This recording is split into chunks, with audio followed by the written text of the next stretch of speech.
General Hospital News. Rory Gibson teases Michael's redemption and romance. Big changes ahead. Michael Corinthos was never meant to become the kind of man his father, Sonny, is. Or so he believed.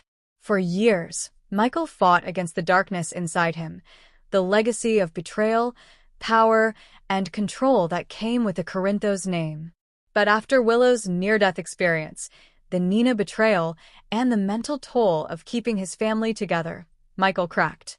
Now, with the Corinthos coffee business slipping from his grip and tensions rising between him and Sonny again, Michael walks the docks of Port Charles at night, questioning who he is. The man who once wanted to destroy Sonny now finds himself mirroring his father in shocking ways. It's no wonder people are starting to ask, is Michael still the boy who believed in justice, or is he becoming something else entirely? Willow has recovered from her illness, but the emotional scars remain. She's forgiven Nina, but something inside her still doesn't feel settled. When Michael asks her about starting over somewhere new, she doesn't respond with excitement. Her silence haunts him. That silence deepens when a surprise arrives in town. Harmony's long-lost sister, Marielle, a social worker from upstate who reveals that Willow's biological mother had other children, twins, born under suspicious circumstances. Willow is shaken. Michael tries to offer comfort, but it's clear their emotional bridge is cracking. In a vulnerable moment, Willow confides in Carly. Michael's slipping away, and I'm not sure I want to stop him. In a special nurses' ball segment, Rory Gibson, Michael's portrayer, is interviewed live. He hints at a new arc for Michael. He's going through a personal rebirth. He's losing what made him good. But in the process, he may discover something more powerful, truth. Fans at home speculate. Is this about Michael turning into a mob boss? Or is it about a forbidden romance? Rory smirks in the interview. Michael's heart isn't done beating for love. Let's just say someone unexpected lights that flame again. Enter Ivy Lancaster, a former investigative journalist who returns to Port Charles with a mysterious vendetta against the Quartermaines. She clashes with Michael when she starts digging into Yelku's recent tech merger with a biotech firm accused of experimenting on cancer patients. Their verbal sparring is electric. Ivy calls Michael a corporate puppet with a polished smile, while Michael slams her for parading justice as an excuse for vengeance. But the tension sizzles under the surface. When Ivy discovers an old photo of her mother with Edward Quartermaine, her anger deepens. She believes the Quartermaines owe her family something, and Michael might be the one to give it. As Ivy and Michael's connection intensifies, secrets unravel at the mansion. Tracy catches Ivy snooping in Edward's old office and warns Michael she could be dangerous. But Ivy's next move shocks everyone. She hands Michael a birth certificate. Her mother, Evelyn Lancaster, was married to Edward for 5 months in 1982, making Ivy a possible Quartermaine heir. Michael is rocked. If Ivy's claim is true, she's not just a journalist, she's family.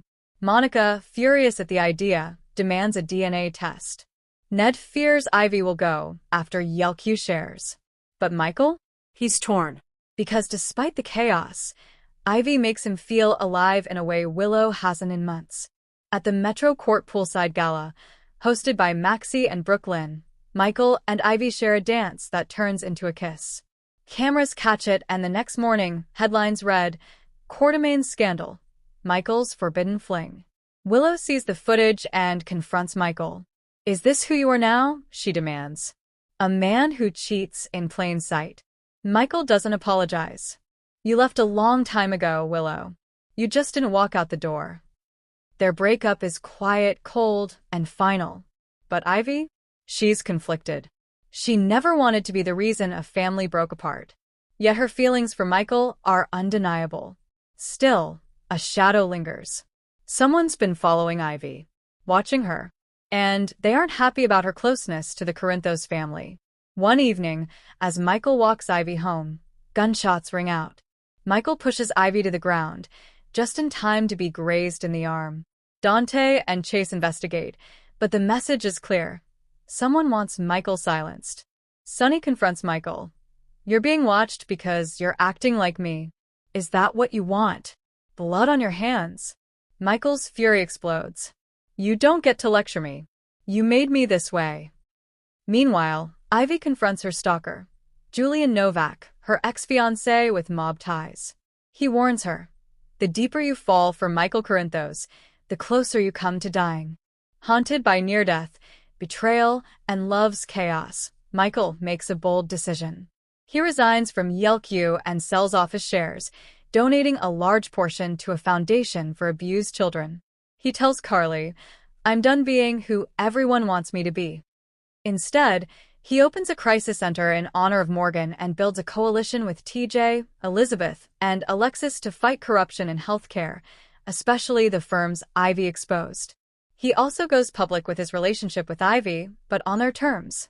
Quiet, respectful, and grounded in honesty. Ned is impressed. Olivia is relieved. Brooklyn gives him a hug and whispers, You're finally becoming your own man. Sonny doesn't approve of Michael's path. He views it as betrayal. He warns Ivy, If you ever hurt my son, I'll destroy you. Michael fires back, You lost the right to protect me the day you chose Nina over this family. But the bigger surprise comes when Christina sides with Michael publicly. He's the only Corinthos who hasn't let power define him, she says. Now the family is split. Dante remains neutral, Carly stays close to Michael, and Donna asks why Daddy and Michael are always fighting. Sonny realizes the divide may be permanent. In the final scenes, Ivy receives a DNA confirmation. She is a Quartermain. But she chooses to decline YLQ shares, proving to Michael and the family that she's not after money or power. She tells Michael, I came to Port Charles for revenge. I stayed because I found something worth fighting for. Michael kisses her and whispers, I'm not Sonny. I'm not Edward. I'm me. And you're the first person who sees that. But as they walk off into the sunrise, a phone rings in a dark apartment. A shadowy figure listens to a voice say, Phase 1 complete. Corinthos' boy is distracted. Now bring down the family from within. Michael's rebirth is just beginning, but the question looms, can he keep his new life safe, or will the Corinthos legacy destroy everything he's built?